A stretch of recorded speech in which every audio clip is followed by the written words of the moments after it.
Starting. हाँ, उपमा, उपमेय और हेतु, ये तीन को मैं थोड़ा बहुत जानने का प्रयत्न एक बार हमारे दिमाग में फिट हो गया हूँ, तो आगे एक्चुअल कथा के अंदर अभी सिद्धर्षि गणि गुरु भगवंत हमको लेकर के जाते हैं। एक नगर है, नगर का नाम है अदृष्ट मूल पर्यंतम नगर। यहाँ से हमारी कथा शुरू होती है, इसको मैं लास्ट क्लास में थोड़ा बहुत जाना हुआ था। ये एक नगर, इसका नाम है अदृष्ट, अदृष्ट मूल पर्यंतम नगर। विश्व के अंदर आया हुआ ये नगर है। वे नगर के अंदर क्या क्या है, तो बहुत बड़े बड़े महल है, बहुत बड़ी बड़ी दुकानों की लाइन है, मॉल से हीरा मोती सोना चांदी से भरा हुआ हर एक शॉप्स देखने को मिलता है। साथ ही साथ वो नगर के अंदर साइड में नाली भी जाती है, गटर भी है, और जहां पर उजाला जा ना सके उतना डेप्थ वाले कुएं भी है। इसको अंधी कूप बोलते हैं, यानी कि ऑलमोस्ट किसी अंध व्यक्ति को जैसा दिखे ऐसा हमको दिखे जब हम कुएं के अंदर नजर करें, इज इक्वल टू अंधी कूप। साथ ही साथ वो कुएं है, गटर है, नाली है, और बड़े बड़े सरोवर भी है। और ये सब कुछ एक बहुत ही बड़े किले, फोर्ट, फोर्ट की जो वॉल होती है उससे कवर्ड है। पुराने जमाने के टाइम में, राजाओं के टाइम में ना, जो किला, जो फोर्ट रहता था, उसकी वॉल के बराबर पहले एक एक बड़ी सी खाई खोदी जाती थी, ताकि जो भी आक्रमण करने आए वो ऐसे आसानी से वो फोर्ट के ऊपर चढ़ ना सके, उनको खाई के अंदर ही गिरना पड़े। ऐसी एक खाई भी है। अभी इस अदृष्ट मूल पर्यंतम नगर के अंदर बहुत सुंदर उपवन भी है। आश्चर्यचकित हो जाए, एकदम विस्मय हमको प्राप्त हो जाए, ऐसे एक से एक सुंदर नगर है। फर्स्ट स्टेप उपमा की। यहाँ पर गुरु भगवंत, नगर के अंदर महल है, दुकान है, सोना मोती हीरे जवाहरात, उपवन, गटर, अंधीकूप, किला, किला के आगे खाई, ये सब उपमा देते। अदृष्ट मूल पर्यंतम नगर, जिसका स्टार्टिंग भी नहीं, जिसका एंडिंग भी नहीं, स्टार्टिंग लेस और एंडलेस, अनादि और अनंत, ऐसा जो नगर है वो उपमा, उपमेय हो जाता है संसार। यहाँ पर नाम अदृष्ट मूल पर्यंतम उपमा अगर हो जाती है तो इसके द्वारा सिद्धर्षि गणि गुरु भगवंत हमको इसकी कल्पना हमारे संसार के साथ करने को कहते हैं। जिस प्रकार संसार का कोई आदि नहीं, कोई शुरुआत नहीं और कोई अंत नहीं, सपोजली जब तक हमको मोक्ष नहीं मिलता है तब तक की बात है। तो एज ऑफ नाउ हमारे लिए न तो कोई आदि है न ही कोई अंत है, इसीलिए अनादि अनंत ऐसे ही संसार के अंदर, जिसका नाम यहाँ पर उपमा के द्वारा अदृष्ट मूल पर्यंतम रखा गया है, उसको सिद्धर्षि गणि गुरु भगवत उपमा के द्वारा हमको समझाते हैं, जो स्टार्टिंग लेस है और एंडलेस। अभी इस संसार का अर्थ क्या, वन बाय वन एक उपमा से उपमेय और फिर हेतु की तरफ सिद्धर्षि गणि गुरु भगवत हमको आगे लेकर के जाते हैं। इस संसार का अर्थ क्या, तो वो बताते हैं, ये मकान वो संसार, ये रोड वो संसार, देवलोक वो संसार, विमान वो संसार, पृथ्वी वो संसार। संस्कृत की भाषा के अंदर श्र, श्र नाम का धातु शब्द है, जिसके विस्तरण से बना संसार। वो श्र नाम का धातु शब्द जो संस्कृत के अंदर है, उसका डायरेक्ट मीनिंग होता है सरकना या खिसकना। जिसके अंदर हमको कंटिन्यूअसली सरकना पड़े, जिसके अंदर कंटिन्यूअसली हमको खिसकना पड़े, उसका नाम है संसार। जिसका अंत भी नहीं, जिसका आदि भी नहीं, उसका नाम है संसार। संसार मार्ग अनंत तक लेकर के जाएगा। जब तक जीव संसार मार्ग को छोड़ करके मोक्ष मार्ग में स्थिर नहीं होता, तब तक उसका संसार अनंत ही है। संसार का अंत तभी आएगा जब वो मोक्ष को प्राप्त करेगा। जब तक किसी भी जीव का मोक्ष प्राप्ति नहीं हुई है, तब तक उसके लिए संसार अनंत और अनादि ही रहेगा। हमको ऐसा लगता है कि भाई एक नया कुछ धंधा शुरू करते, भी बहुत ज्यादा तेजी चल रही है ये स्टॉक मार्केट में या ज्वेलरी के अंदर या सोने चांदी में या मेटल्स के अंदर, बहुत ज्यादा तेजी है। काम करते 10 साल के लिए थोड़ा बहुत एकदम मस्त मेहनत करके धंधा कर देते हैं, काफी ढेर सारे पैसे कमा लेंगे, फिर आराम से बैठेंगे। ऐसा हमारा मानना, ऐसा हमारी भ्रमणा थी। लेकिन यहाँ पर सिद्धर्षि गणि गुरु भगवंत कहते हैं कि संसार में किसी भी चीज का अंत आता ही नहीं, अंत केवल मोक्ष में जाकर के ही आता है। जब तक वो जीव धर्म के मार्ग पर नहीं आता, तब तक उसका अंत नहीं। गुजराती के अंदर बहुत अच्छी कहावत है, बार सांधो अने तेर टूटे, यानी कि 12 बार उसकी मरम्मत करो और फिर भी 13वीं बार जो टूटे उसका नाम है संसार। और इसको हम सब एक्सपीरियंस भी करते हैं, कितना कहाँ कहाँ पर हम भागते हैं, कहाँ कहाँ पर हम प्लास्टरिंग करते हैं, बैंडेज लगाते हैं, लेकिन फिर भी कहीं ना कोई डेली एवरीडे नए प्रॉब्लम्स क्रिएट हो ही जाते हैं। फिर चाहे वो श्राविका बहन को घर के अंदर क्यों ना हो, या श्रावक भाई को काम धंधे के अंदर क्यों ना हो, एवरीडे कितना भी हम प्लानिंग करें, कितना भी हम उसके लिए दीर्घ दृष्टि रख करके काम करें, लेकिन फिर भी प्रॉब्लम्स एवरीडे नए नए क्रिएट हो ही जाते हैं। अदृष्ट मूल पर्यंतम नगर के अंदर बहुत ही सुंदर उपवन है, जिसको देख करके मन विस्मित हो उठता है। उसकी कल्पना, उसका उपमेय यहाँ पर सिद्धर्षि गणी गुरु भगवान देवलोक के साथ करते हैं। ये देवलोक भी संसार का ही एक अंग है, संसार का एक भाग है। वहां पर बड़े बड़े महल भी है, बड़ी बड़ी हवेलियां भी है। जिस प्रकार यहाँ पर राजा के श्रेष्ठी वर्ग के बड़े बड़े महल होते हैं, उसी प्रकार ये अदृष्ट मूल पर्यंतम नगर के अंदर भी बहुत बड़े बड़े महल भी हैं, श्रेष्ठी के घर भी हैं। अभी थोड़ा डिटेलिंग में जाते हैं। इस नगर के अंदर ना, किसी को अगर कुछ भी खरीदना हो तो उसको एक मूल्य देना पड़ता है। एकदम सिंपल, अगर हमको भी कुछ लेना हो, दुकान के अंदर या मॉल के अंदर जाकर के शॉपिंग करते हैं, तो उसका एक मूल्य, एक पैसा हमको देना पड़ता है। वो पैसा, उपमा, उपमेय, पुण्य और पाप। दुकान में जाकर के हमने चॉकलेट ली, वो चॉकलेट उपमा, उपमेय सुख और दुख। हमने पुण्य दिया, हमको सुख मिला। हमने पाप दिया, हमको दुख मिला। एकदम सिंपल उपमा के द्वारा समझाने का प्रयत्न करते हैं, और एकदम जनरल लॉजिक है। अदृष्ट मूल्य पर्यंतम नगर के अंदर किसी को, किसी भी जीव को अगर कुछ भी लेना हो तो उसको एक मूल्य चुकाना पड़ता है। संसार के अंदर को कुछ भी लेना हो, चाहे वो सुख लेना हो या दुख लेना हो, या तो हमको पुण्य देना पड़ेगा या हमको पाप देना पड़ेगा। अभी यहाँ पर गुरु भगवान बहुत अच्छा एक ट्विस्ट लेकर के आते हैं कि अगर हमारे पास अंतिम तक हाथ में क्या रहना चाहिए, हम भवांतर में जाए तो भवांतर में हमारे साथ पुण्य साथ में आए या पाप साथ में आए। सबका आंसर होगा कि भाई भवांतर के अंदर पुण्य साथ में आए तो बेटर है। भवांतर में हमको कभी ना कभी कुछ ना कुछ छोटा मोटा सुख मिल जाएगा, ऐसी हमारी विचारना होती है कि भाई पाप पूरा हो जाए, पुण्य हमारे पास रहे तो बेटर है, बिकॉज पुण्य से हमको भवांतर के अंदर सुख मिलेगा। तो पाप जो हम लेकर के आए हुए हैं, उसका ट्रेडिंग में अगर अभी हमको दुख मिलता हो तो वो इच्छनीय है या नहीं है। जहां जहां पर हमको सुख सुविधाएं मिलती हो, वहां पर एकदम क्लियरली हमको सोच लेना है कि हमारा आत्मा वॉलंटरीली या इनवॉलंटरीली पुण्य का खर्चा कर रहा है। आज अगर मैं यहाँ पर बैठा हूँ, ऊपर फैन भी चल रहा है, तो मेरे आत्मा, मेरे जीव ने कुछ ना कुछ पुण्य किया हुआ होगा, उसका अभी मैं खर्चा करके मैंने इस फैन को खरीदा हुआ है। ये कपड़े भी पहने हुए हैं, तो मेरे जीव ने कोई ना कोई भव के अंदर पुण्य कमाया हुआ है, वो पुण्य का अभी मैंने एक्सपेंस कर दिया और उसके अगेंस्ट में मुझे ये सुख मिला। कल सुबह खाने में मेरी फेवरेट चीज मुझे खाने में मिलने वाली है, तो मेरे जीव ने कोई ना कोई भव के अंदर पुण्य कमाया हुआ था, उसका मैं एक्सपेंस करके मेरी जो पसंदीदा खाने की चीज है उसको मैं ग्रहण कर रहा हूँ। तो जब जब जीवन के अंदर, ये अदृष्ट मूल पर्यंतम नगर के अंदर हमको हमारी पसंदीदा अगर कोई चीज मिलती है, तो उसका सिंपल लॉजिक निकलता है कि वो जीव ने पुण्य पड़ा हुआ था, उसको दिया तो सुख मिला।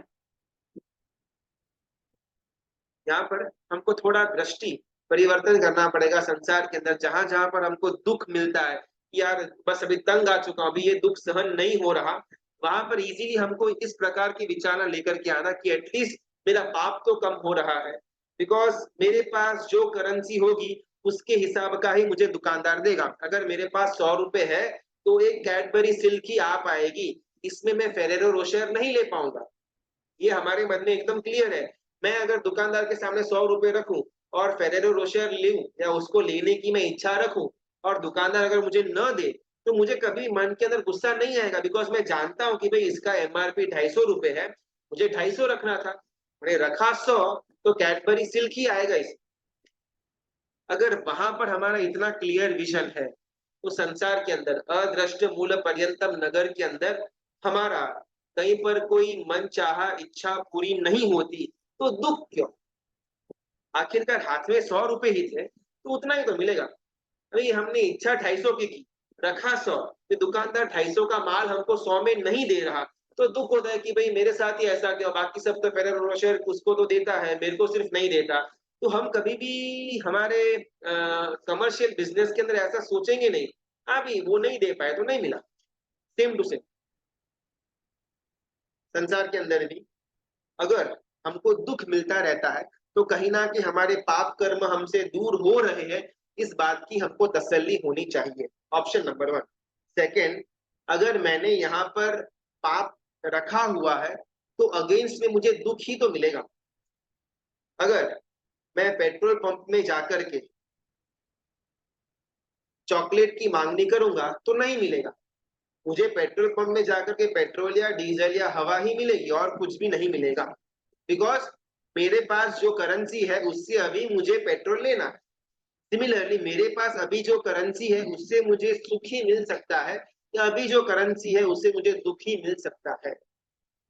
बहुत पहले ना जब हमने ये उपमिति भव प्रपंच कथा की शुरुआत करी हुई थी तो बहुत ही एक सुंदर एक रूपक गुरु भगवान ने समझाया हुआ था कि कोई गांव वाला आदमी शहर में आता है, लाइट को ऑफ करना है, लाइट देखी नहीं थी तो टेबल मांगता है, टेबल के ऊपर चढ़ करके लाइट को फूंक मारता है, बिकॉज उसके मन में ऐसा ही था कि जब भी अगर उजाला हो वो फानस को फूंक मारते हैं तो अंधेरा हो जाता है।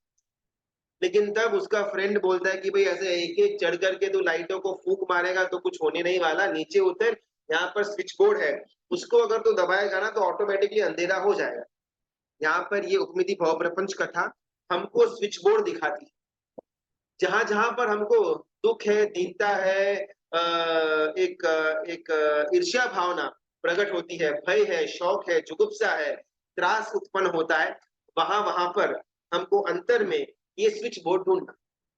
आखिरकार अदृष्ट मूल पर्यंतम नगर के अंदर जिसके पास जो होगा उसी प्रकार का तो उसको सामान मिलेगा। इसमें फिर इतना शोक, इतना भय, इतनी दीनता क्यों, इतना त्रास अनुभव क्यों करना, इतना मेंटल स्ट्रेस क्यों क्यों प्रकट करना। उसी अदृष्ट मूल पर्यंतम नगर के अंदर उपवन है, गार्डन है, गार्डन के अंदर पंखी है, पंखी आते हैं पंखी जाते हैं, उसी प्रकार वो उपवन की जो उपमा है उसको शरीर नाम के उपमेय के साथ कंपेयर करते हैं। पंखी का आना उपमा, शरीर के अंदर 5 इंद्रिय और मन, ये उपमेय। पंखी हमने देखा होगा कभी भी उपवन के अंदर स्थिर नहीं रहता, कभी यहाँ कभी वहां, कभी उस झाड़ पर कभी यहाँ पर जाकर के बतियाता रहता है। उसी प्रकार 5 इंद्रिय की जो विषमता है वो एग्जैक्टली पंखी के समान है, और ये शरीर कंप्लीटली उपवन के माफिक है। उसी अदृष्ट मूल पर्यंतम नगर के अंदर एक किला है, किले की हमारी बात है, एक फोर्ट, वॉल, और वो वॉल के आगे बहुत लंबी खाई है। वो इतनी लंबी खाई है कि वो दुर्लंघ्य बन जाती है, जिसको क्रॉस न कर सके उसका नाम दुर्लंघ्य। जंप करे या कुछ भी हम ट्राई करें फास्ट जाकर के स्किप करने का, लेकिन फिर भी वो खाई को हम क्रॉस नहीं कर पाएंगे, तो वो खाई और उसके बाद आने वाला किला हमारे लिए दुर्लंघ्य बन जाता है। ये होगी उपमा। उपमेय क्या है? वो किला, यानी कि महामोह का साम्राज्य, मोह राजा का किला, मोहनीय कर्म की सत्ता।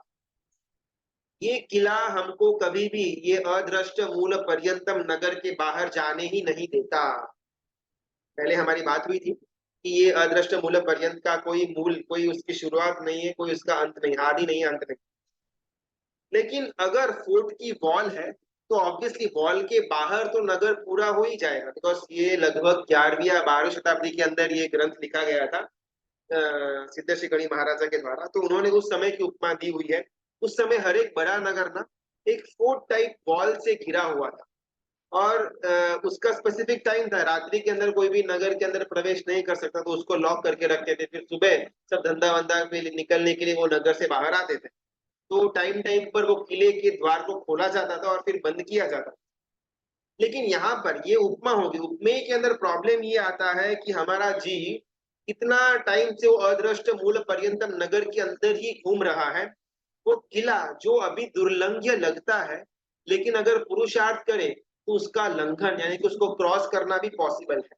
और वो क्रॉस करने के द्वारा ही हम ये अदृष्ट मूल पर्यंतम नगर के बाहर निकल पड़े। बाहर के किले को शायद क्रॉस करना इजी हो सकता है, लेकिन अंतरंग विश्व के अंदर ये जो महामोह की सत्ता है, उसको हम सब ने अभी भी at this point of time भी हमने क्रॉस नहीं किया, क्योंकि उसके आगे की जो खाई थी, वो खाई ही हमको इतनी भयानक लगी। वो खाई उपमा, उपमेय, राग और द्वेष। राग और द्वेष को क्रॉस करने के बाद वो किला हमारे लिए इजी हो जाता बाहर जाने के लिए। लेकिन वो राग द्वेष की खाई के अंदर हम बार बार गिरते रहे, बार बार गिरते रहे, कि कभी भी वो किले की दीवार को हम क्रॉस ही नहीं कर पाएंगे। ये हो गया उपमेय। उपमा खाई, उपमेय तृष्णा, राग और द्वेष की तृष्णा, विषय लंपटता की तृष्णा, विषयों की इच्छा, विषयों के सुखों को भुगतने की इच्छा, पैसा कमाने की इच्छा, जातीय के स्पर्श की इच्छा, मैथुन की इच्छा, पांच इंद्रिय के विषयों को पूर्ण करने की इच्छा, ये सब कुछ उपमा। तो हेतु क्या? हेतु यहाँ पर सिद्ध गुरु भगवत बहुत अच्छे श्लोक के द्वारा समझाते हैं। विषय जल दुष्य पूरतया अति गंभीरतया च, यानी कि जिस प्रकार ये खाई बहुत गंभीर है, विराट है, उसके अंदर अगर झांको तो पूरे विश्व का पानी डालने के बाद भी वो खाई भरेगी नहीं, उतनी ज्यादा डेप्थ वाली ये खाई। यानी कि हमारी तृष्णा उतनी ही ज्यादा डेप्थ वाली है। हम सब ने चक्रवर्ती का, वासुदेव का, प्रतिवासुदेव का, राजा का, ये सब पद देवों का हमने भुगता हुआ है, लेकिन फिर भी हमारी जो राग द्वेष की विषयों की आसक्ति की जो खाई है, वो पूरी हुई ही नहीं। ये बन जाता है हेतु। दूसरा कारण, यहाँ पर ना पैरेलली गुरु भगवंत बात करते हैं अदृष्ट मूल पर्यंत की और हमारे संसार। अभी इस अदृष्ट मूल पर्यंत के अंदर हम कहाँ पर है? बिकॉज ये नगर तो संसार हो गया, अभी एग्जैक्टली हम कौन सी चीज के अंदर है, हमारा एड्रेस क्या है, ये हमको समझाना। अगर कोई हमसे पूछेगा भी हमारा एड्रेस क्या, हम बोरीवली के, हम कांदीवली के, हम मलाड के तो हम डोंबिवली के, या हम अहमदाबाद के अंदर पालनी के, हम बासना के, हम जैन नगर के तो हम शाहीबाग के, हमारे अलग अलग एड्रेस निकल आते हैं। लेकिन जिन्होंने जिन भव्य आत्माओं ने ये उपमिति भव प्रपंच कथा को आत्मसात किया होगा, उनके मुख से एड्रेस यानी कि ये अदृष्ट मूल पर्यंतम नगर, संसार का मैं एक ट्रैवलर हूँ, यही उत्तर निकलेगा। कोई रात को 2 बजे भी हमको उठा करके पूछे कि भैया अगर उठा करके पूछे कि आपका एड्रेस क्या, तो हमारे मुख से संसार का मैं एक मुसाफिर हूँ, भले हमारे मन में ये आए, हम बोलने में शायद एक कमर्शियल एक व्यवहार में हम कुछ और बोले, लेकिन फिर भी जब भी कोई हमको हमारा एड्रेस पूछे, उस समय हमारे मन के अंदर ये अदृष्ट मूल पर्यंतम, ये संसार का सफर, संसार का मुसाफिर, अगर ये उपमा आती है तो कहीं ना कहीं उसके लिए आगे बढ़ने का द्वार खुल जाता है। बिकॉज हमको प्रैक्टिकली ये महसूस करना पड़ेगा कि ऐसा वॉल्ड सिटी जो जो अनादि और अनंत है, उसमें मैं अनंत समय से घूम रहा हूँ। बहुत बार ना क्या होता है ना कि कोई अच्छा तत्व सुनने के बाद यहाँ पर गुरु भगवंत अपना एक्सपीरियंस शेयर करते हैं कि सभा के अंदर जब प्रवचन अच्छा जाता है या फिर किसी को मजा आती है, तो बहुत बार लोग आकर के कहते हैं कि भाई आपने तो जबरदस्त माहौल जमा दिया, एकदम सबके छक्के छुड़ा दिए, बहुत सबको क्लीन बोल्ड कर दिया। उस समय गुरु भगवान बहुत हर्टफुल महसूस करके कहते हैं कि भाई क्या मैं कोई कलाकार हूँ, क्या मैं यहाँ पर थिएटर करने आया हुआ हूँ, क्या यहाँ पर कोई नाटक चल रहा है? ये जमा दिया क्या होता है? अगर ये बातों के द्वारा अंदर में कोई भी उतरने का लक्ष्य नहीं बना, अंदर में कोई भी परिवर्तन नहीं आया, तो ये सब कुछ वेस्ट ऑफ टाइम है। लोग आ गए, 70-80 लोग आ गए, पूरी सभा भर गई, सब लोग ध्यान से सुन रहे हैं, एक माहौल बन गया। ये सब चीजों करने के लिए कोई यहाँ पर आइटम सॉन्ग या कोई यहाँ पर नाटक नहीं चल रहा, यहाँ पर परमात्मा की वाणी का श्रवण चल रहा है। तो हमको अगर ये अच्छा भी लगे, मजा भी आए, ये पर्याप्त नहीं है। इसके द्वारा कहीं ना कहीं हमारे विचारों के अंदर, दृष्टि के अंदर परिवर्तन आए, तो ये किया हुआ स्वाध्याय स्व और पर दोनों के लिए लाभदायी बन सकता है, वरना तो सिर्फ और सिर्फ वेस्ट ऑफ टाइम। सम्यक्त्वमैव तन्मौनम, मौनम सम्यक्त्वमेव च, इस प्रकार की एक पंक्ति महोपाध्याय यशोजी महाराजा ने उनकी अध्यात्म सार ज्ञान सार नाम के प्रकरण के अंदर लिखी हुई है, जिसके कारण इसका अर्थ बताते हैं कि अगर ज्ञान मिला तो समझ मिली वही चारित्र मिला वही मोक्ष मार्ग मिला वही ज्ञान मिला वही सम्यक्त्व मिला वही समझ मिली। ये पूरा पूरा राउंड राउंड चलता रहेगा। लेकिन एक के बाद एक स्टेप आना चाहिए। अगर अच्छी बात सुन करके भी, स्वाध्याय करके भी, परमात्मा की वाणी सुन करके भी अंदर ज्ञान न आए, समझ उत्पन्न न हो, तो वो धर्म का मार्ग नहीं, वो संसार का ही मार्ग बना रहता है। विचारों का परिवर्तन, दृष्टि का परिवर्तन, वो अति अति आवश्यक है, जो यहाँ पर सिद्धेश्वरी गणेश गुरु भगवान बार बार हर एक स्थान पर उसको हाईलाइट करते जाते हैं।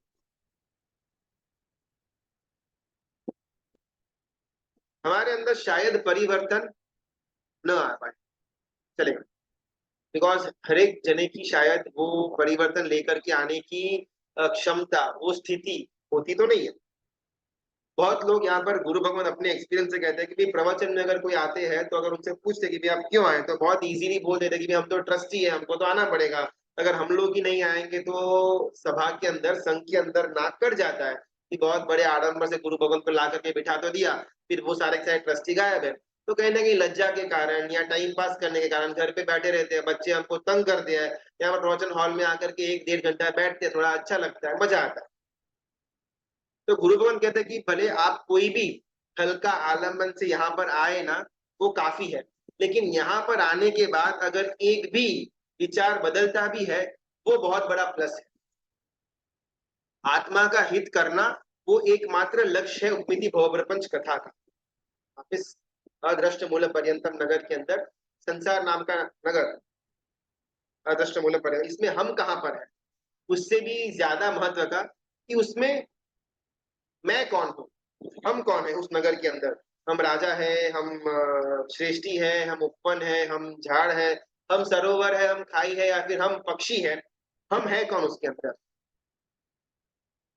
एक बहुत ही सुंदर घटना यहाँ पर गुरु भगवान हाईलाइट करते हैं। परम पूज्य अध्यात्म योगी आचार्य भगवंत कलापूर्ण सुरेश्वर जी महाराजा, वो जब अपने प्राथमिकता के दौर के समय के अंदर थे, तब ध्यान का योग सीखने के लिए परम पूज्य पन्यास जी भगवंत श्री भद्रंकर विजय जी महाराजा के सानिध्य में कलापुरेश्वरी महाराज साहेब रहे हुए थे।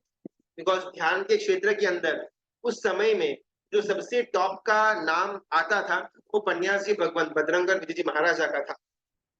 तो अध्यात्म योगी को हुआ कि मैं सर्वश्रेष्ठ जो बेस्ट है उनकी निशा में रह करके ही मैं ध्यान का मार्ग में आगे बढ़ू, वो बेस्ट है। तो उन्होंने उनका शिष्यत्व कुछ समय के लिए स्वीकारा, उनकी निशा में ही रहते, ध्यान का हर एक प्रयोग, हर एक योग ये अध्यात्म योगी अपने जीवन में करते रहते थे। एक बार संघ के अंदर विनंती आई कि भाई प्रवचन देना है।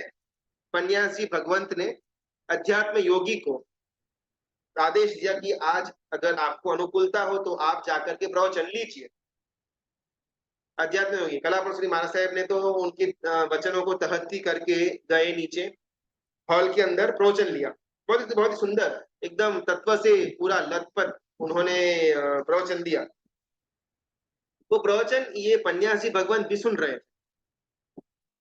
जैसे प्रवचन पूरा हुआ, वापस ये अध्यात्म योगी ये आए अपने गुरु भगवंत पन्यासी भद्रंकर विजय जी महाराजा के पास। उनके पैर के अंगूठे को अपनी दोनों आंखों पर लगाते हुए हाथ जोड़ करके विनम्र भाव से अध्यात्म योगी कलापुर सूरी दादा भद्रंकर विजय जी महाराज साहब को प्रश्न करते हैं कि आज का प्रवचन में कुछ गलत लगा, सब सही था, आपका अभिप्राय क्या है। क्या लेवल है आदमी का, जिसको हम अध्यात्म योगी, जिसको हम अध्यात्म के क्षेत्र का शिरताज मानते हैं, वो व्यक्ति एक, वो खुद अभी आचार्य की भूमिका के ऊपर है, वो एक पन्यास यानी कि उपाध्याय की भूमिका पर रहे हुए उनके पैर के अंगुष्ठ को अपनी दोनों आंखों से टच करते। विनय, नमो अरिहंताणम, नौकार में सबसे पहला विनय रखा गया है, बाद में अरिहंत परमात्मा आएंगे, पहले विनय आएगा, फिर गुरु आएंगे, पहले विनय आएगा, फिर धर्म आएगा। इस प्रकार ये अध्यात्म योगी उनको प्रश्न करते हैं कि मैंने जो प्रवचन लिया उसके अंदर कुछ गलत था, कुछ विरोधाभासी था क्या। तो बहुत ही प्रेम पूर्वक ये भद्रंकर विजय जी महाराजा ने उनको हाईलाइट किया। एक छोटा सा चेंज मुझे महसूस हुआ कि आपको करने जैसा है अगले आने वाले प्रवचनों के अंदर। आप बार बार ये बोलते हो कि भाई आपने ऐसा किया, आपने गुस्सा किया, आप अगर ऐसा करेंगे तो आपको पाप का बंध होगा, आप ऐसा करेंगे तो आपको आयुष्य का दुर्गति होगा, आप ऐसा करेंगे तो आपको नरक गति मिलेगा। यहाँ पर जो आप करके संबोधन करते हो आप सभा को, उसके बदले हम का प्रयोग करें तो बेटर हो। बिकॉज अगर वो पाप करे तो उनको दुर्गति मिले और मैं पाप करूं तो मुझे सदगति मिले, ऐसी तो कोई बात नहीं है। तो हम पाप करेंगे तो हमको दुर्गति मिलेगी, हम ऐसा करेंगे तो हमको वैसा मिलेगा, हम अगर गुस्सा करेंगे तो हमारा दोष आगे बढ़ेगा। ये हर एक जगह पर जो सभा को अलग करके आप करके संबोधन करते हो, उसमें कहीं ना कहीं छोटा चेंज करके हम करके संबोधन करेंगे, वो बेटर होगा। बिकॉज अब तक हम में से कोई भी संसार से मुक्त नहीं हुए, उस जिस प्रकार वो संसारी है हम भी संसारी है। तो संबोधन देने में अगर आप हम को यूज करेंगे तो वो बेटर होगा। उस समय वापिस ये अध्यात्म योगी कला परमेश्वरी दादा बजरंग विजय जी महाराजा के चरणों को वापिस स्पर्श करते, अपने दोनों आंखों से उनका प्रक्षालन करते हैं और तहत्ती कहते हैं। और उस समय से कभी भी कला पूर्णसूरी दादा ने प्रवचन के अंदर हो या किसी को हित शिक्षा देने के अंदर हो, तू या आपका प्रयोग नहीं किया। हर जगह पर हम प्रयत्न करेंगे तो ये प्राप्त कर पाएंगे, हम अगर ऐसा करेंगे तो हमको ये मिलेगा, हर जगह पर ये हम लेकर के आए।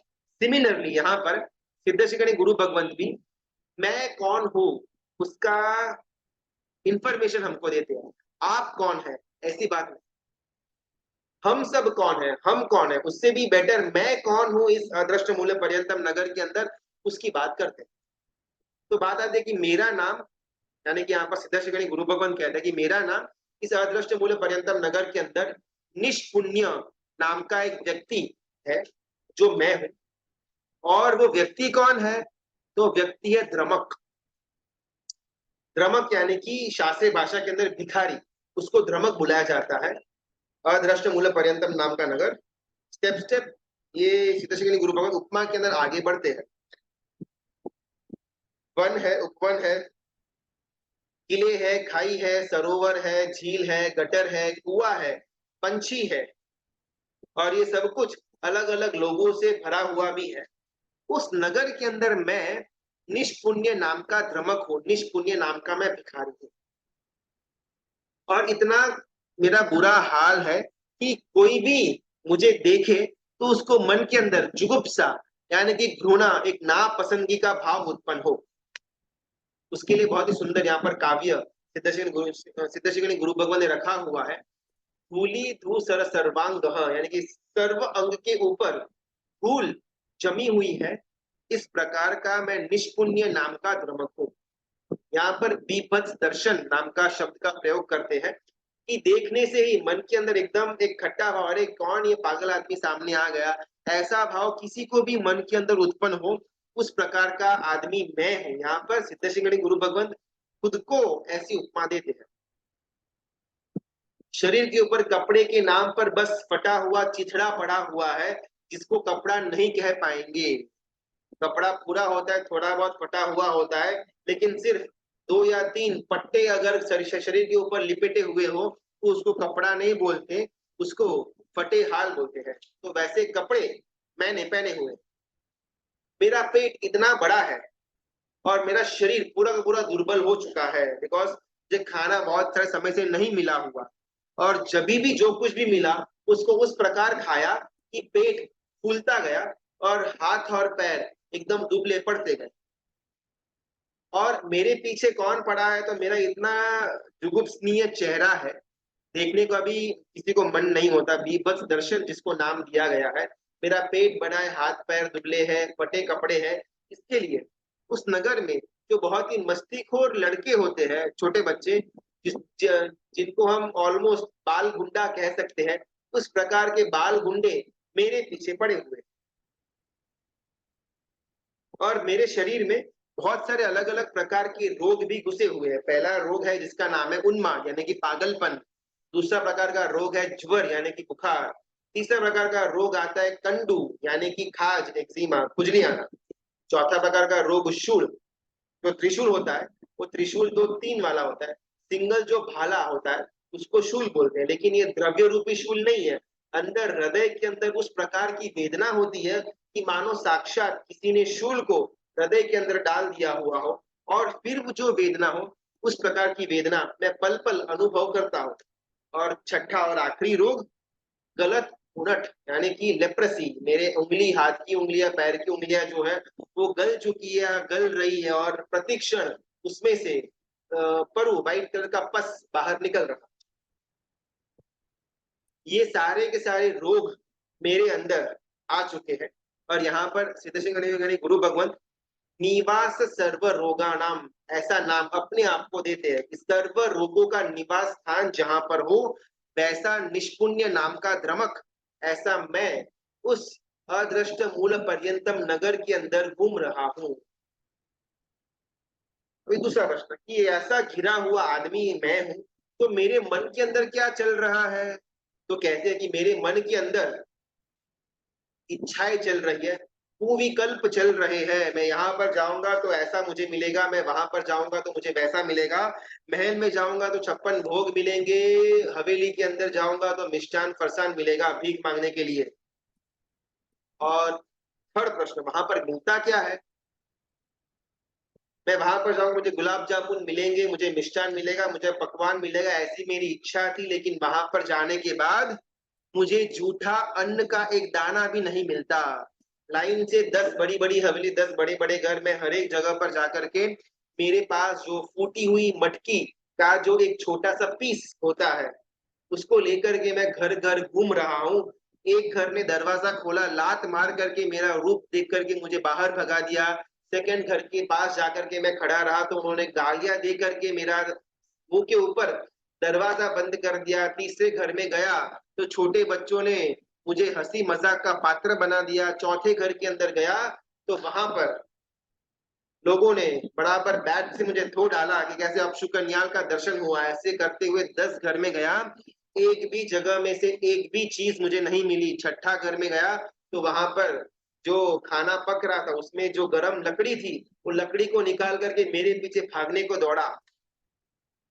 एक एक घर में भिक्षा के लिए जाता हूँ, लंबे समय से खाना नहीं खाया हुआ, हाथ में टूटी हुई फूटी हुई मटकी का एक छोटा सा पीस लेकर के मैं घूम रहा हूँ। मन में अभी भी इच्छा तो ये है कि भाई गुलाब जामुन मिलेगा, मुझे मिष्ठान मिलेगा, मुझे पकवान मिलेगा। ऐसा लाइन सर 10 घर हो गया। कहीं 11वें घर में जा करके बहुत ज्यादा मैंने वहां पर आजीजी की, तो वहां पर एक सेठ रहता था जिसका खाना हो चुका था, उसका कुत्ता बचा हुआ खाना खा रहा था, उसमें से थोड़ा बहुत अन्न लेकर के उसने मेरे हाथ में धर दिया।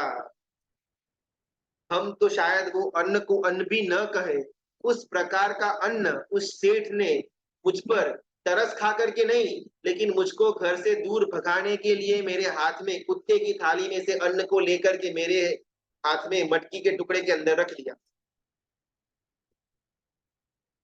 और ये सब उपमा चल रही है यहाँ पर, फिर उपमे के तरफ जाएंगे। और ये हर एक जगह में यहाँ पर सिद्धर्षि गणि गुरु भगवंत अपने आप को कंपेयर करते हैं। जिस गुरु भगवंत ने इतनी सुंदर ग्रंथ की रचना की, तो इनके अंदर ज्ञान का किस प्रकार का विस्फोट हुआ होगा, और वो भी कितने निर्मल ज्ञान का। वो निर्मल ज्ञान को प्राप्त करने के बाद भी वो अपने आप को अधमा अधम की कक्षा से कंपेयर करते हैं। तो तो हमको कौन सी कक्षा के साथ अपने आप को कंपेयर करना चाहिए, इसका अंदाजा आ जाना चाहिए। बहुत मुश्किल से वो एक 10वें घर के अंदर, 11वें घर के अंदर सेठ ने अपने कुत्ते की डिश में से लिया हुआ खाना मुझे फेंका। जब तक वो 10वां घर नहीं आया हुआ था, मेरे मन के अंदर रौद्र ध्यान चल रहा था कि कोई भी मुझे खाना नहीं दे रहा, इतना मैं भूखा हूं, मैं भिखारी की हालत में हूँ, मेरा बॉडी इतना गल चुका है, सब लोग देख रहे हैं लेकिन फिर भी मुझे खाना कोई नहीं दे रहा। मन के अंदर रौद्र ध्यान चल रहा था। उसमें से कैसे भी करके 10वें 11वें घर के अंदर किसी सेठ ने हम पर दया खा करके हमको घर से भगाने के हेतु हमारे प्लेट, हमारे मट्टी के टुकड़े के अंदर थोड़ा बहुत कुत्ता का डिश से लिया हुआ अन्न को रख देता है, जो झूठा है, जो बासी हो चुका है, गंध आती है उसके अंदर। वैसा खाना हमको दिया, अन्न हमको दिया। प्रॉब्लम ये आती है कि मैं, यानी कि वो द्रमक, उस अन्न को लेने के बाद जैसे पूरा का पूरा राज्य मुझे मिल गया हुआ हो, ऐसी खुशी मुझे अनुभव होती है। और वो खुशी में मैं इतना आगे बढ़ जाता हूँ कि बस अभी ये खाना को सिर्फ मैं ही खाऊंगा, अगर कोई मुझसे ये खाना ले लेगा तो उससे मैं लड़ाई करूंगा, ये खाने को मैं किसी के साथ शेयर नहीं करूंगा, इसका मैं संग्रह करूंगा, आज थोड़ा खाऊंगा कल थोड़ा खाऊंगा। कुत्ते की थाली से उठा करके उस कुत्ते का जूठा खाना सेठ ने हमारी थाली में रखा, हमारी मटके की फूटी हुई पीस के अंदर रखा, और उसमें हमको मुझे बात कर यहाँ पर तो सीधे सीधे कि मुझे वो द्रमक को इतना मजा आया कि जैसे मानो पूरा का पूरा राज्य, ये अदृष्ट मूल पर्यंतम नगर का मैं राजा बन गया, उस प्रकार का अनुभूति मेरे अंदर हुआ। अभी वो खाना खाने के बाद शरीर के अंदर प्रतिक्रिया क्या होती है, तो सिद्धेश्वरी गुरु भगवान कहते हैं कि मैंने यानी कि वो द्रमक ने जो वो झूठा जो बासी जो सड़ा हुआ खाना मुझे मिला वो खाना खाया, उसके कारण पूर्व के जो रोग थे वो वापस से तेजी पकड़ते हैं। पूर्व का जो उन्माद था, पागलपन था, शूल था, बुखार था, खाज थी, जो लेप्रेसी थी, ये सारे के सारे रोग अनेक गुना ज्यादा बढ़ जाते हैं, और साथ ही साथ नए नए रोग भी बॉडी के अंदर आ जाते हैं। सिंपल है। ऐसा गंदा गटर का ऐसा गंदा अनहाइजीनिक खाना खाएंगे तो बॉडी के अंदर रोग जो पहले से ही थे वो तो और ज्यादा बढ़ेंगे, और साथ में नए रोग भी आएंगे। कृपास्पदम सताम दृष्ट, एक एक श्लोक ना रुक्मिणी भव प्रपंचा का ही है, कुल लगभग 472 श्लोकों से बना हुआ ये रुक्मिणी भव प्रपंच कथा। ये श्लोक यहाँ पर गुरु भगवान समझाते हैं कि सज्जन व्यक्ति वो ही जिसको ऐसी दृश्य देख करके दया आ जाए। यहाँ पर सज्जन भी हम, समझने वाले भी हम, वो ध्रमक नाम का भिखारी भी हम हमारी खुद की दशा को देख करके क्या हमको खुद के ऊपर दया भाव आता है या नहीं, यहाँ पर इस श्लोक के द्वारा वो चेक करना चाहते हैं। किसी और भिखारी को देख करके दया आए वो तो सज्जन है ही है, लेकिन इस कथा के अंतर्गत ऐसी हमारी खुद की दशा को देख करके क्या हमको खुद के ऊपर दया आती है। ऐसे संसार अदृष्ट मूल्य पर्यंतम उपमा यहाँ पर होगी। भिखारी है, फटे कपड़े हैं, रोग भरपूर है, पेट बड़ा है, भीख मांग रहा है, कुत्ते का जूठा हुआ खाना उसको मिला, वो प्राप्त करके भी मन के अंदर अपने आप को राजा महसूस करता है। ये सब कुछ उपमा हो गया। अभी गुरु भगवान धीमे धीमे उपमेय के अंदर जाते हैं। ये भिखारी जैसा निर्भागी है, जैसा अभागी है, वैसा ये दया का पात्र भी है। पूरे नगर में इसके जैसा और कोई भिखारी नहीं है। हाँ, वो नगर के अंदर और अलग अलग भिखारी तो है, लेकिन ये द्रमक, ये जो निष्पुण्य नाम का भिखारी है, इसके लेवल का भिखारी पूरे अदृष्ट मूल पर्यंतम नगर के अंदर नहीं। वो नगर उपमा थी, संसार उपमेय था, भिखारी उपमा थी, मैं खुद स्व आई वो उसके अंदर उपमेय था। धीमे धीमे उपमेय के अंदर जाते हुए हितैषी गुरु भगवान समझाते हैं कि हमको जिस प्रकार वो 6 रोग ये द्रमक को थे, उसी प्रकार हमको भी 6 रोग इस संसार में लगे हुए हैं। जैसा कोई कष्ट नहीं है हमारे जीवन का, कोई हेतु नहीं है हमारे इस संसार के अंदर भव भ्रमणा का, उसी प्रकार वो निष्पुण्य नाम के द्रमक का भी कोई भी उद्देश्य अदृष्ट मूल्य पर्यंतम नगर के अंदर नहीं था।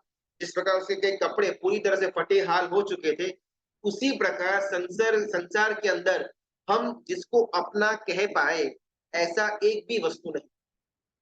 वो फटे हुए कपड़े जिसको कपड़ा कहना भी शायद उपयुक्त न हो, सिर्फ 2-3 ऐसे राउंड राउंड बांधा हुआ है शरीर के ऊपर, उसको खुद का कपड़ा मान करके जिस प्रकार द्रमक पूरे नगर के अंदर घूम रहा है, उसी प्रकार मेरा पैसा, मेरा नाम, मेरा शरीर, मेरा परिवार करते करते करते हम हमारे संसार के अंदर घूम रहे हैं। जिस प्रकार वो भिखारी के ऊपर लगा हुआ कंप्लीटली फटा हुआ जिसको हम कपड़ा कहते हैं, उसका कोई मूल्य नहीं, उसको हम कपड़ा भी न कहे, उसी प्रकार हमारे पास जो भी है, नेम है, फेम है, शोहरत है, पैसा है, परिवार है, उसकी भी हमको यानी कि एज अ आत्मा को कोई वैल्यू नहीं। जिसको देखने से एकदम बीभत्स भाव उत्पन्न हो, बीभत्स दर्शन हो, ऐसा जिसका मुंह था, वो हो गई उसकी उपमा। उपमेय, विषय तृष्णा, विषयों की भूख, विषय पिपासा, वो बन जाता है उपमेय। और हेतु, ये सब कुछ जुगुप्सनीय है, छोड़ने लायक है, इसमें कहीं पर कोई भी सुख नहीं पड़ा। वो हेतु यहाँ पर सिद्धेश्वरी गुरु भगवंत कन्वे करना चाहते हैं। उपमा, भिखारी का पेट बहुत बड़ा था। उपमेय, मेरे अंदर, संसार के अंदर मेरी आशाओं का जो पेट है वो भी काफी बड़ा है। मेरा दिकरा बड़ा होकर के मेरा ख्याल रखेगा, बुढ़ापे के अंदर मेरी लकड़ी बनेगा, मेरी हेल्प करेगा, मुझे मेरे अंतिम समय तक लेकर के जाएगा। मैंने जिसको वोट दिया हुआ है, बीजेपी हो या कांग्रेस हो या आप हो, वो आगे जाकर के मुझे फेवरेबल हो ऐसी कंडीशंस लेकर के आएगा। मेरी पत्नी मेरा कहना मानेगी, मेरे घर के अंदर मेरी मेरी कथनी चलेगी, मुझे जो भाता है वही खाना बनेगा। धंधे के अंदर मैं चाहूं ऐसी मुझे बरकत मिले, संघ के अंदर मैं चाहूं वो पद मुझे मिले, गुरु भगवंत के मुख के अंदर मैं चाहूं ऐसा मेरी प्रशंसा बाहर निकले। ये सब संसार के अंदर हमारी नेवर एंडिंग इच्छाओं का पेट। जिस प्रकार वो द्रमक, उसका भी पेट एकदम विस्तार से था, इसका कोई शेप या कोई उसका आकृति नहीं थी, बस डिफॉर्मिटी से बड़ा हुआ था। उसी प्रकार संसार के अंदर हमारी खुद की आशा, इच्छाओं का जो एक क्षेत्रफल है, वो without any boundary, without any shape, बस बढ़ता ही जाता है। भिखारी पागल था, सबसे पहला रोग। हम भी एग्जैक्टली पागल है। शायद आज बहुत ज्यादा हैवी हो गया है, थोड़ा एक हल्का नोट पर आज का सेशन को समाप्त करते हैं। छगन और मगन दोनों जन बातें कर रहे थे। छगन अपने फ्रेंड मगन से पूछता है कि भाई, अगर कोई पत्नी है जो सिर्फ और सिर्फ मुंह खोले तो जहर निकले, आंख अगर स्थिर करे तो आग लग जाए, और अगर बात करे तो पति के आंखों से पानी आना शुरू कर दे, अगर ऐसी कोई पत्नी हो तो उसको क्या कहा जाएगा? मगन बोलता है उसको हिडिंबा कहा जाएगा। यहाँ पर कहीं पर भी किसी को बुरा कहने का बात नहीं है, लेकिन बस एक रूपक कथा मात्र है। सिमिलरली बहनों के लिए भाई हो सकते हैं। छगन आगे सेकेंड टाइम दूसरा प्रश्न पूछता है कि अगर ऐसी कोई पत्नी हो कि जो मुंह खोले तो बस अमृत ही निकले, जिसके स्पर्श मात्र से हमारे रोम विकस्वर हो जाए, जिसको देखने से हमारे मन के विषाद शांत हो जाए, अगर ऐसी कोई स्त्री पत्नी हो तो उसको क्या कहा जाए? तो मगन बोलता है उसको स्वप्न कहा जाता है। भले यहाँ पर स्त्री और पुरुष या पुरुष और स्त्री का एक ऊंचा नीचा भाव नहीं, लेकिन संसार के अंदर जितना हमारा एक्सपेक्टेशन ज्यादा बढ़ती रहती है, उतना उसके फुलफिलमेंट होने के चांसेस कम होते रहते हैं। ये बहुत ही एक अच्छे मोटिवेशनल स्पीकर ने ना अपनी सेमिनार के अंदर कहा हुआ था कि भाई, अगर शादी करने के बाद अगर सुखी रहना है, अगर आपको हैप्पी रहना है, तो बहुत ही एक सुंदर चीज को हमको फॉलो करना पड़ेगा। लग्न जीवन के अंदर सिर्फ सुख ही सुख है, बस एक बार मेरी शादी हो जाएगी, बस फिर तो मुझे सुख ही मिलना है, पत्नी मुझे सुखी ही करेगी। अगर ये दृष्टिकोण से शादी करेगा तो उसको शादी के अंदर सिर्फ और सिर्फ दुख ही मिलने वाला है। शादी के अंदर सुख ज्यादा दुख कम, ये भी नहीं चलेगा। शादी के अंदर सुख कम दुख ज्यादा, ये सोच करके शादी करेगा वो भी नहीं चलेगा। शादी के अंदर सिर्फ और सिर्फ दुख ही है, ये मान करके अगर कोई शादी करता है, और फिर शादी के बाद का जो जो उसका जीवन है, वो देव समान उसको आनंद मिल सकता है। मोरल ऑफ द स्टोरी कि एक्सपेक्टेशंस हो सके उतना लो रख करके अगर संसार के अंदर जाएंगे, तो संसार के अंदर हर एक क्षण में सुख मिलना पॉसिबल है। जरा एक्सपेक्टेशन बढ़ी और वो फुलफिल न हुई तो तुरंत दुख मिल जाएगा। जरा सा वो द्रमक का पेट बढ़ा, उसको पूरा करने का, उसको फुलफिल करने का, पेट को भरने का अगर विचार आता है, तो 10 जगह जगह से बदले उसको 100 जगह कटोरा लेकर के घूमना पड़ेगा। लेकिन अगर पेट ही कम है, तो शायद एक आधा घर से जो भीख मिल रही है, उससे उसका पेट कंप्लीटली तृप्त हो जाएगा।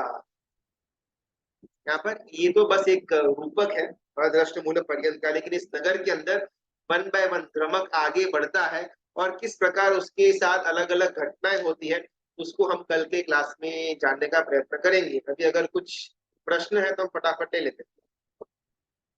अगर इतने सालों से हम पदार्थ के पीछे भागते हुए हमको अब तक सेटिस्फैक्शन नहीं मिला, तो ऑटोमेटिकली हमको ये बोध क्यों नहीं हो रहा अब तक संसार त्याग का के ऊपर हमारा व्यू नेगेटिव क्यों? बहुत सुंदर प्रश्न, सबको शायद ये प्रश्न होता होगा। हमको अनंत भवों से हम घूम रहे हैं संसार के प्रति विषयों की आसक्ति को लेकर के या फिर हमारी इंद्रिय की पर्याप्ति को पूर्ण करने के लिए, तो अभी तक हमको ये नेवर एंडिंग चेज जो कैट एंड माउस की चेज है उससे निवृत्त होने का मन क्यों नहीं हो रहा।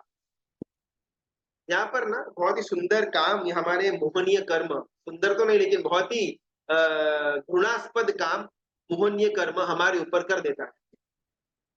हम 100 जगह पर ठोकर मारते हैं, उसमें से कोई एक या कोई दो जगह से थोड़ा बहुत हमको सक्सेस मिल जाता है, तो ऑटोमेटिकली अगले 100 ठोकर खाने के लिए हम रेडी हो जाते हैं।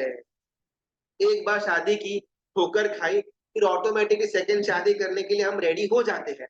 एक बार धंधा खोला, थोड़ा बहुत बहुत लॉस सहन करना पड़ा, थोड़ा बहुत हमको बदनामी हुई, फिर से तुरंत और दो नए धंधे करने के लिए हम रेडी हो जाते हैं। थोड़ा बहुत पुरुषार्थ किया, दो पैसा मिला, और ज्यादा पुरुषार्थ करके हम वो 2 का 20 करने को रेडी हो जाते हैं।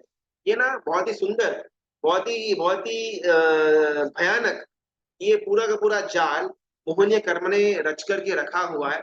हम पुरुषार्थ करते रहे और इतना छोटा सा दाना वो हमको डाल देता है सुख का, कि उसको खाने के बाद हाँ देखो इतना सब कुछ किया फिर ये मिला ना, तो लेट्स डू मोर।